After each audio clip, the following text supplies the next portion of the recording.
Sir, welcome on this Fashion Day Memorial. How you doing? Fine. Very good. If I could please have your name and rank. My name is Charles Brigantino. I retired as an AE1. Fantastic. Sir, if you could just start us off when you first became involved with the Navy and take us through your time in the service. Well, I joined the Navy in July 31st of 1942. And as I said, I spent 20 years there, so I've been kind of spread out all over the place.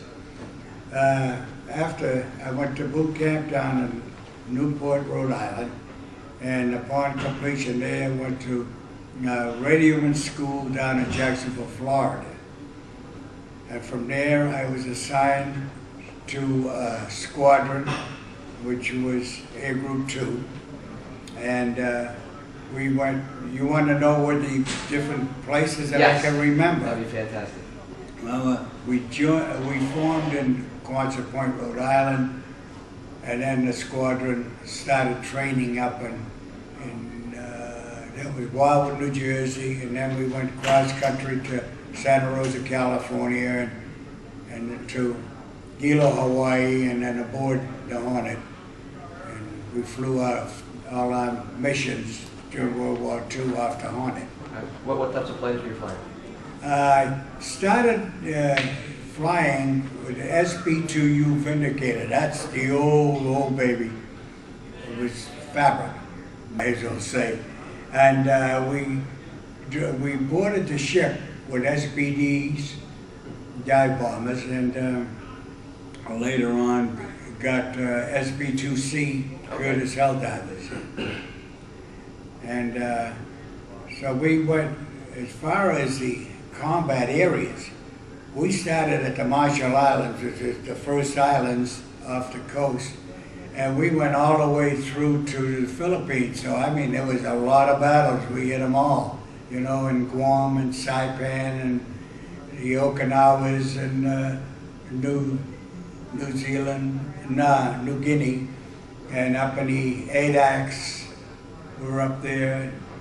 So we hit that whole area, and of course we were heavily involved in the Midway, Battle of Midway, which we took a clobber, believe me. That's where we really got hurt. We lost a lot of planes. We ended up in the drink, most of us, and were picked up. And I spent 3 days myself there. Oh, really? And got picked up by, it was a sub picked me up.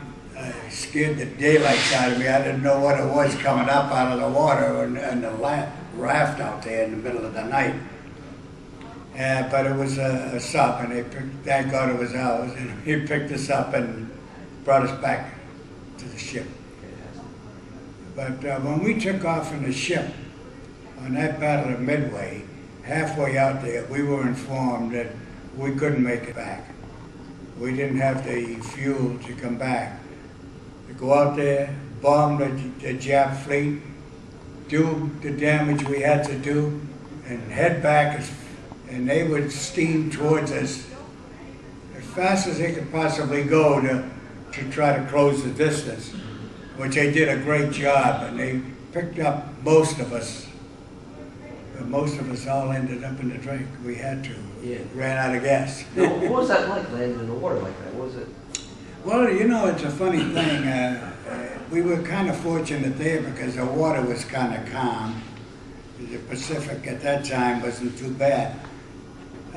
Coming into the water, you just hold your breath. There's not much you can do. You just skip along and then clump, you know, and you stop. We floated for a couple of minutes, but to get us, we got out of there anyway, into the raft. Two of us, my pilot and myself, we get out. And then we got picked up. By the submarine. Do you remember the name of the submarine? Oh gosh, no. That's one thing I couldn't remember. I couldn't remember the destroyer. I was trying to think about that one time, but memory went on those. We could only spend one day there, not even a day. Yeah. They just picked us up and, you know, we jumped off. We didn't even bother to. We were just so happy to be alive. That's all we were worried about. That's about all. and made a couple of bad crashes on flight deck from getting shot up pretty badly, and we come in, the tail hook wouldn't come down, and we had to hit the barriers. You know, that happens quite often in those conditions, and hit a couple of those scary situations.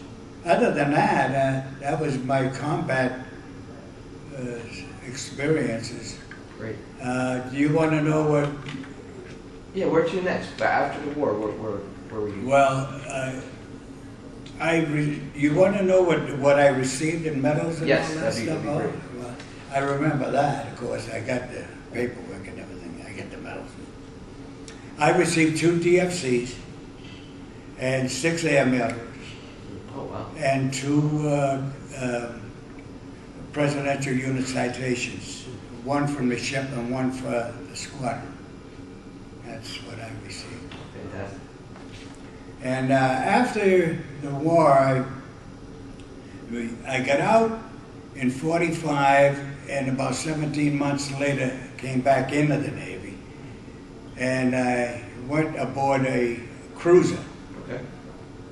the Providence, and out of Newport, Rhode Island, and then went back to my old aviation days again, but it was in seaplanes down in Trinidad. And from there I went to the West Coast with seaplanes to off of Coronado.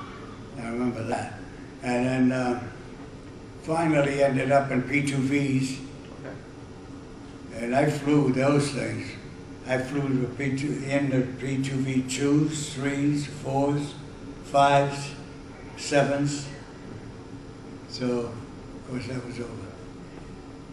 And of course, we got involved in the Korean War then, Great. and we were out there patrolling that area there, watching our friendly Chinese to see what they were doing. And And what were you flying then? What, we were in P2Vs. No, you mean when we were over there? over there, yeah. That was P5 How long do you allow 5 each individual? seaplanes. And then when I came back, I went into P2Vs. Okay. And then I went up to, I got involved in the redevelopment outfit up in South Weymouth, Massachusetts. They started a squadron there, and we were checking the atmospheric conditions in different parts of the country, or the world actually. Radar mostly was with the Lincoln Lab. And then I went down to Quonset Point, and I get this guy. Now, looking back at all the different planes that you flew, Yeah. which plane did you like flying the best? Well, the B-2V was a nice plane. It was a great plane. Of course, I flew in so many different groups, and I could see the improvements they went along. Great. But of course, we had like 10 in the crew, and there isn't that much room in them. But we really, I kind of enjoyed it. Long patrols, but Great, great. you know, with the food on, it was always well, you know, very good food. They took good care of us, so we couldn't complain there. I don't. And when you were in Korea, where were you flying out of? Well, in Korea, we flew out of, what was I? I'm trying to remember. See, boy, my memory sometimes. Ooh. We're on the West Coast. We flew.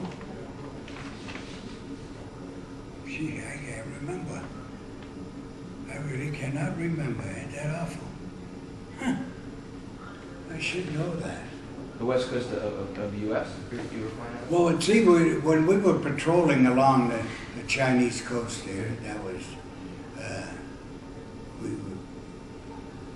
we used to land down between the islands of Matsu and Quemoy there. Oh, okay. And we would land there, and they'd refuel us, and we'd take off and patrol. But those seaplanes, you know, they can go a long time. Oh, yeah. We used to come all the way back. I try to remember where we landed. That's the thing I couldn't remember. Whether it was Saipan or whether it was back. I don't. Maybe it was back to Honolulu. I don't remember really. But it was long trips. I know that. Right. Now you said you also served on a cruiser. Yeah, I was on the cruiser for a short period of time. I was only on there about a year or so, a year and a half. Now, how different was life aboard the cruiser than life aboard the Hornet? Was there a big difference? Oh, yeah. Tell us a little bit about Oh, yeah. Well, a cruiser is much closer quarters, of course. And in the aviation group on the cruiser, at the time, they had the SC patrol plane, the little shoot off a catapult. Right. And there was about maybe 10 of us in the whole crew, and two or three pilots, and that was it. Were you shot off that? What was that like, being shot off that catapult? Well, I didn't fly on those. Oh, okay. See, just the pilot. Right, They used right. to fly around, patrol the area. But I don't know how it was, but it sounded great when they went off. They must have really got it. Yeah. Fantastic. One more question. Looking back on your 20 years in the Navy, your most memorable moment, finest memory looking back on your time in the service? I think the greatest time was when we got off the ship, off the Hornet. We flew, we went into the Admiralty Islands, and we boarded a slow boat to China, we called it, because it took us 30 days to finally hit Frisco. Really? Yeah. And then the squadron was, of course, disbanded then.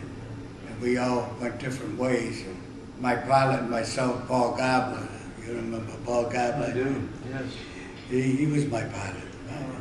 And he and I went down to Jacksonville and started a new squadron down there. He started the pilot. He was training the pilots, and I was supposed to have been training the gunners. And we were going to go aboard the Roosevelt, but thank God the war ended. So we skipped out of that one. We were lucky there. And could you also tell us about your daily life aboard ship, about the Hornet? Like what a typical day would have been? On the Hornet? On the Hornet, yeah. Well, as he can verify, we practically lived in the only air-conditioned ship room in the ship down in the, what was that? The Ready Room? The Ready Room. We just about lived there, for God's sake. We used to sleep there and everything. We weren't about to go up on the deck. It was nice and cool down there. We stayed down there most of the time. And of course, we were always flying off there, and we were going different missions all the time. Fantastic. And then you're with the planes. So you had a pilot.